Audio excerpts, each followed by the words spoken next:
Alors, tour d'horizon du scooter électrique New M1 Pro. Le New M1 Pro, c'est le petit frère du New N1S, c'est-à-dire qu'il est arrivé un peu plus d'un an après le New N1S. Et il a la particularité d'être plutôt un scooter monoplace, hein, c'est un petit scooter. On peut théoriquement monter à deux, mais on ne le recommande pas, puisqu'il y a très peu de place, c'est pas confortable pour le passager. Et d'ailleurs, on voit qu'il n'y a pas de. Il n'y a pas de cale-pied pour le passager.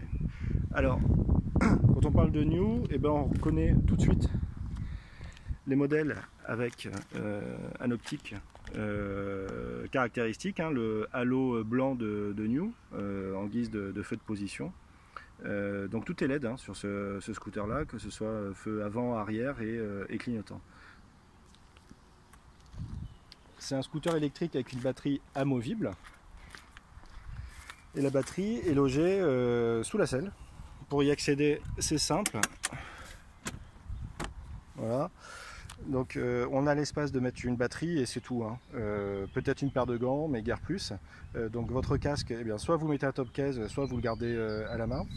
Par contre, la batterie est vraiment costaud, hein, puisque le constructeur annonce 80 à 100 km d'autonomie par charge. Et pour l'avoir testé, on arrive vraiment à atteindre, on est déjà allé jusqu'à quasiment 90 km d'autonomie par charge, alors même que on est quand même relativement lourd en termes de conducteur, et malgré tout, ça tenait le choc. Donc ça, c'est un gros point fort de ce scooter-là. L'autonomie elle est aussi bonne parce que le scooter est tout léger. Avec sa batterie il fait 60 kg et sans la batterie on est sur une cinquantaine de kilos. Donc c'est vraiment le scooter le plus léger que l'on propose aujourd'hui sur goderoue.com. La batterie est amovible. Donc vous avez le choix, soit vous la rechargez en laissant le scooter branché directement à une prise de 120 volts, soit vous débranchez la batterie et vous l'emmenez pour la recharger où vous voulez en utilisant le chargeur secteur qui est fourni et qui se branche donc sur 220 volts. Hein, donc du coup c'est pratique, hein, ça peut être à la maison ou au bureau. Vous pouvez transporter assez facilement cette batterie qui fait environ une dizaine de kilos.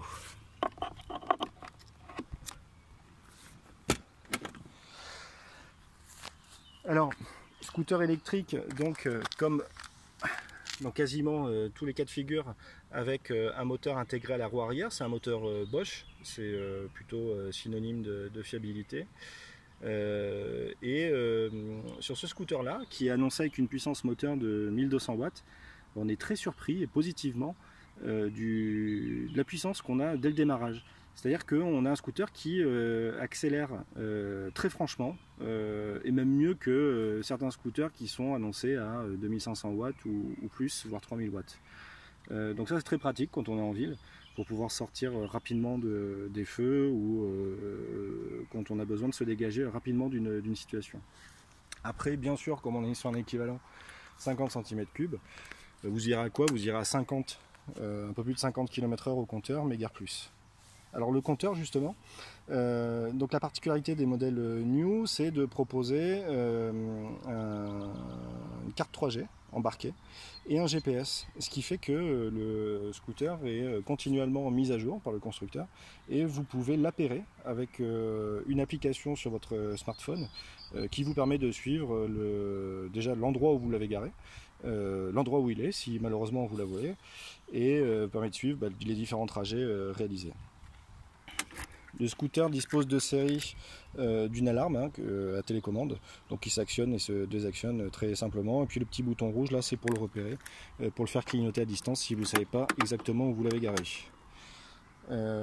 À l'utilisation, avant de partir sur ce scooter là, donc vous avez une béquille latérale hein, qui fait office de coupe-circuit, et puis quand vous l'avez enlevé, faut juste penser à appuyer sur le bouton vert, et à partir du moment où on appuie sur le bouton vert, vous avez un petit voyant ready qui s'allume et qui vous indique que vous pouvez partir. C'est utile parce que avec l'électrique on n'a pas la sensation de savoir si on peut démarrer tout de suite ou pas, contrairement au moteur thermique qu'on entend en permanence. En termes de ligne, alors c'est assez subjectif, hein, mais il est quand même super bien fini, c'est hyper homogène, c'est un peu futuriste, mais on aime bien ces formes arrondies. Il est extrêmement cohérent d'un bout à l'autre, la ligne est très agréable à l'œil. Le reproche qu'on lui fait, c'est l'absence de béquille centrale. Il sera toujours sur la béquille latérale, et ça nous gêne un peu. S'il y a beaucoup de vent, si vous le laissez dehors, ou si vous le garez en pente, du coup il faut être très prudent et le mettre sur des emplacements de parking qui sont plutôt safe, sur lesquels on n'a pas de risque de le faire tomber ou qu'il soit bousculé.